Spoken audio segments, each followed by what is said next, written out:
Hi, good day all. Welcome to my channel Excel Max and Board.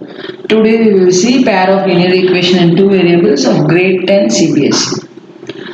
We know that standard form of a linear equation in two variables is given by ax plus by plus c equal to 0. This is the standard form of a linear equation in two variable. You would have studied linear equation in single variable too. Hope you remember 2x plus 7 equal to 0. This is also a linear equation in single variable. But now we are going to see a pair of linear equation in two variables. First of all, what is a linear equation? The degree of the variable to be 1. So it is x power 1. Here also you see x power 1, y power 1. So the degree is 1, so it is called linear equation. But here we are going to consider the linear equation with two variables. Okay. So now let us consider the linear equation in two variables.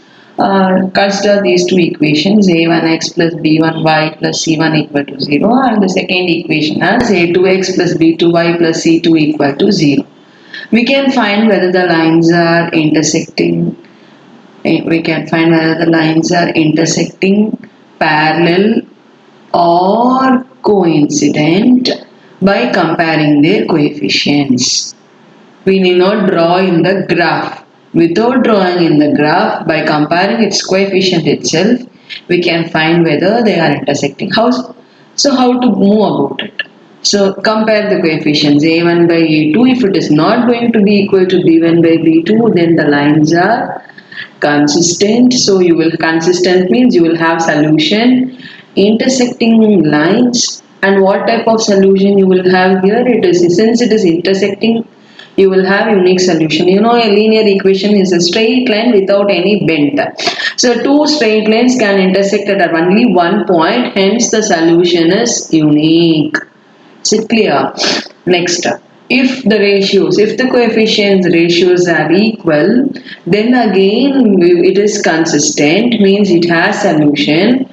It is coincident lines. Coincident line means one overlapping on the other. Therefore, it will have infinitely many solutions. One line will lie on the other line.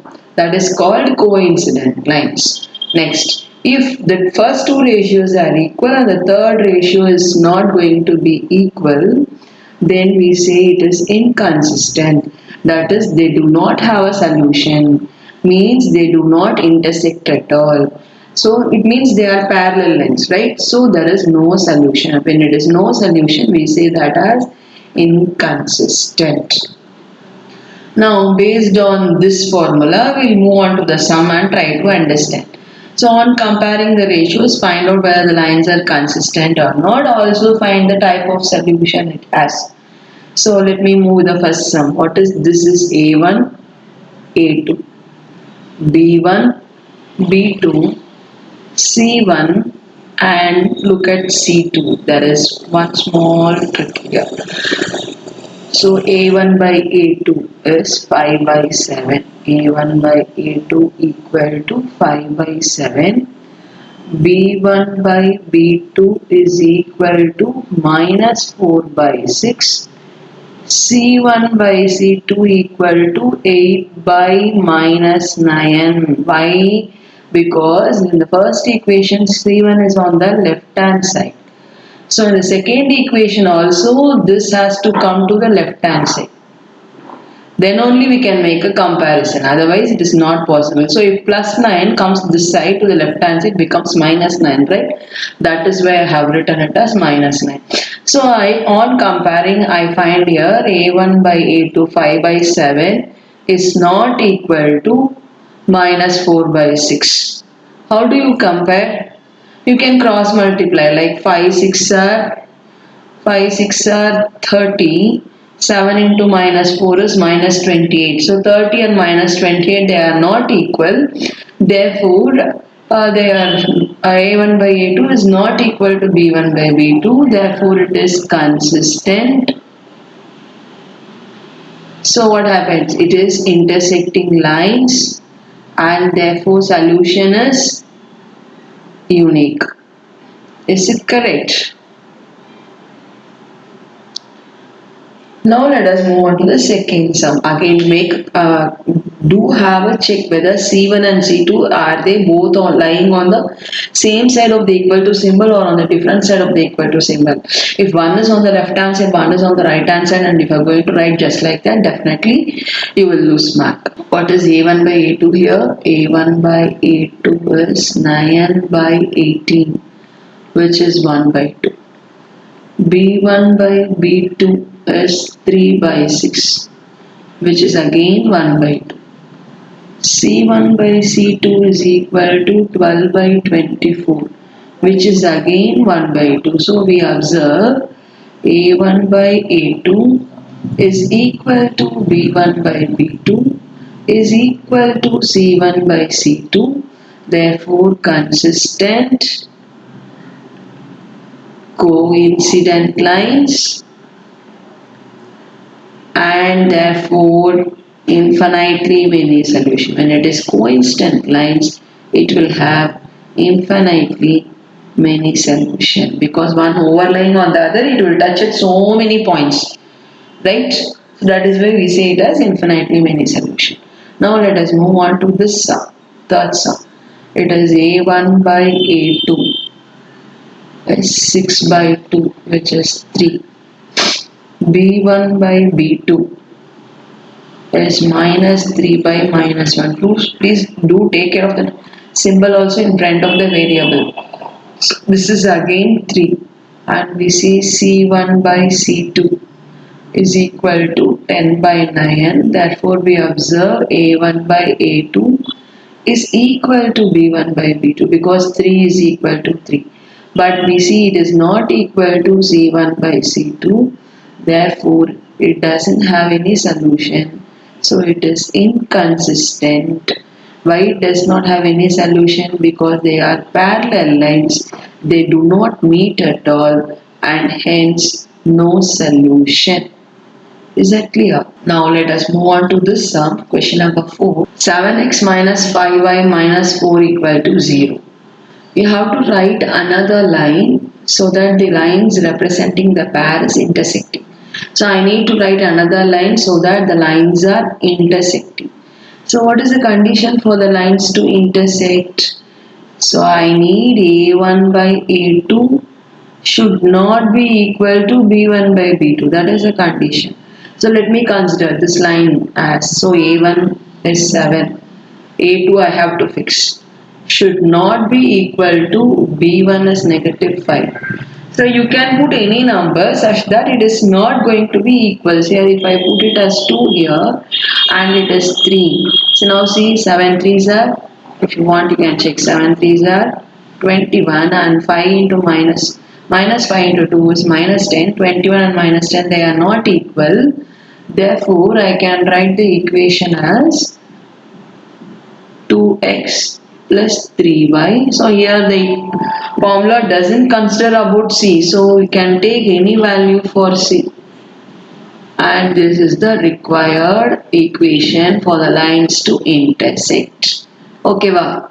Next we move on to coincident lines. What is the condition for coincident line? A1 by A2 is equal to B1 by B2 is equal to C1 by C2. So let us check. What is A1 here? 7 by B1 is negative 5. And what is C1 given in this question? Negative 4. So I need A2, B2, C2 such that the ratios are equal. So it has to be multiplied by the same multiplication table. You can choose any table of your choice. So here I am going with 3 tables. So 7 3s are 21. Minus 5 into 3 is minus 15. Minus 4 into 3 is minus 12. So if I reduce, it becomes 1 by 3, 1 by 3, 1 by 3. So what can I write about the equation as 21x minus 15y minus 12 equal to 0. So this equation will have coincident lines, will have with the given line equation 7x minus 5y minus 4 equal to 0. Is it clear? Now we'll move on to parallel lines. What is the condition for parallel lines? A1 by A2 is equal to B1 by B2, but the condition here is it should not be equal to C1 by C2. Already I have this A1 by A2 equal to B1 by B2. I have it. So I can write it as 7 by 21 equal to minus 5 by minus 15. It should go with the same table. But it should not be equal to C1 by C2. C1 is negative 4. So this alone need to be multiplied by some other table. So I am going with 5 tables. So it is 20. So I can write the line equation as 21x minus 15y plus 20 equal to 0. So the equation will represent parallel lines. Hope you follow it. So this is how you should get the answer. Now let us move on to the sum. Next sum, find the values of k. Find the values of k for which the following pair will have infinitely many solutions. So I want infinitely many solutions. Then what value can k take? Okay. So what is the condition for infinitely many solution? A1 by A2 is equal to B1 by B2 is equal to C1 by C2, right? This is the condition. So let us just fix what is A1, A2. A1 is K and A2 is 12. Should be equal to 3 by K, which should again be equal to minus K minus 3 divided by minus K. Okay, so this minus and minus cancels off, this minus and this minus cancels off. So this is the condition. Now you compare this two. Make a comparison because these two are equal. Compare this two. So I get k by 12 is equal to 3 by k. So just cross multiply. You get k square equal to 36. So k is equal to root of 36. So which is k is equal to plus or minus 6. Now again we'll make a comparison here. 3 by k. So 3 by k equal to k minus 3 by k. Again the denominators are same. So we can cancel and equate the numerator. 3 equal to k minus 3. So k is equal to 6. So on comparing these two solutions, so what values can k take? So the values of k is, it should be either plus 6 or minus 6. Similarly, if the question goes with, here the question is asked for infinitely many solutions. Sometimes they may ask what is the condition for unique solution. Then what is the condition for no solution? Just apply the formula, whatever is a suitable formula, apply, get the answers done. Is it clear? We'll meet you in the next video. Bye.